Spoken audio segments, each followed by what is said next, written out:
हुए 228 कर्मचारी विधानसभा के सामने प्रदर्शन कर रहे हैं। विधानसभा से हटाए गए कर्मचारियों का कहना है कि जब जांच समिति ने 2001 से 2021 तक सभी भर्तियों को एक तरह से बताया है और असंवैधानिक बताया, तो फिर स्पीकर ने कार्रवाई केवल 2016 और 21 के कर्मचारियों पर क्यों की।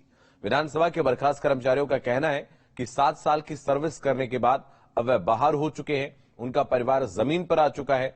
सभी परिवारों पर आर्थिक संकट है कि वो कैसे अपना घर चलाएंगे।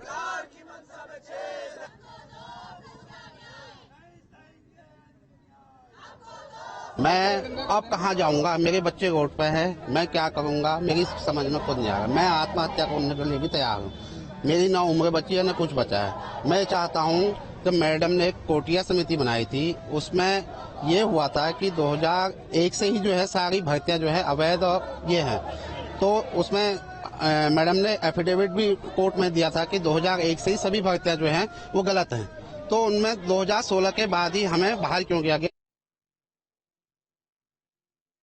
सर, हम लोगों की एक ही मांग है कि जब माननीय अध्यक्षा जी ने कोटिया समिति की रिपोर्ट इस विधानसभा में बनाई, तो कोटिया समिति उनने बोला कि हमें 1 महीने का समय दो। हमारी नवरात्रि में हमको इतना बड़ा दुख हुआ, हमारी दीपावलियां ऐसे नया साल हमारे पास आ रहा है। मैडम से यही कहना चाहते हैं कि जब कोटिया समिति ने 2001 से लेकर के 2022 तक की सारी नियुक्ति को एक ही प्रोसेस में माना है, तो आखिर 2016 के बाद वालों ने जिनको 6-6 साल नौकरी करते होंगे, हम बेरोजगारों का दोष क्या है।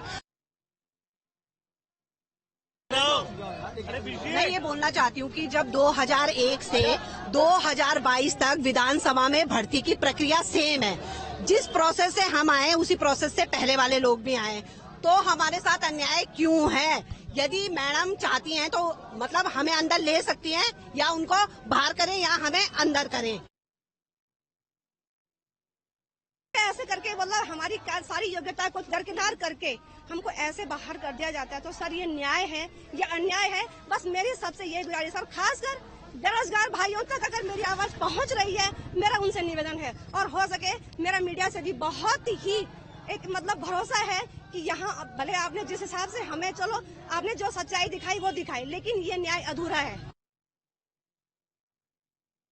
उत्तराखंड विधानसभा से 228 कर्मचारियों को बर्खास्त किया गया था। तमाम कर्मचारी इस वक्त विधानसभा के सामने से प्रोटेस्ट कर रहे हैं। आप देखिए, इनके पास इस तरह के चार्ट हैं जिसमें उन्होंने स्पीकर को दिखाया है और ये कहा है कि स्पीकर का जो न्याय है वो अधूरा है। 2016 से 2022 तक की कार्रवाई हुई, यानी 16 में जो भर्ती हुए और 2021 में जो भर्ती हुए उन लोगों को बाहर कर दिया गया। लेकिन उसी प्रोसेस से 2001 से लेकर 2015 तक जो लोग भर्ती हुए वो कुर्सियों में काबिज हैं, क्योंकि डीके कोटिया समिति जो 3 सदस्यों की जांच समिति थी, उसने अपनी रिपोर्ट में कहा था कि 2001 से लेकर आज तक तमाम जो भर्तियां हुई वो एक प्रोसेस से हुई, यानी इल्लीगल थी, अवैध थी और नेपोटिज्म से ग्रसित थी। और ये भी कहा कि इनमें नियमों का पालन नहीं हुआ। और यही जो पूरी रिपोर्ट है ये विधानसभा के लॉयर ने कोर्ट में काउंटर के तौर पे भी शामिल की थी, लेकिन उसके बाद जो कार्रवाई हुई वो 2016 और 21 पर हुई। अब इन कर्मचारियों का ये कहना है कि अगर 2001 से लेकर 15 तक की तमाम भर्तियां गलत थी तो फिर उनके खिलाफ भी कार्रवाई होनी चाहिए थी, और उन लोगों के खिलाफ कार्रवाई नहीं होती है। 2 साल में जो परमानेंट हो जाते हैं उनके खिलाफ कार्रवाई नहीं होती है, लेकिन 6 साल 7 साल से सर्विस करने वाले लोग तमाम बाहर हो जाते हैं। और इसी को लेकर ये तमाम लोग प्रदर्शन कर रहे हैं और इनका ये कहना है कि अधूरा न्याय है। अगर न्याय पूरा होना है तो उन लोगों के खिलाफ भी कार्रवाई हो या फिर इनको भी दोबारा कंसिडर किया जाए। वीडियो जर्नलिस्ट सोनी कुमार के साथ सुरेंद्र डसीला, न्यूज स्टेट, देहरादून।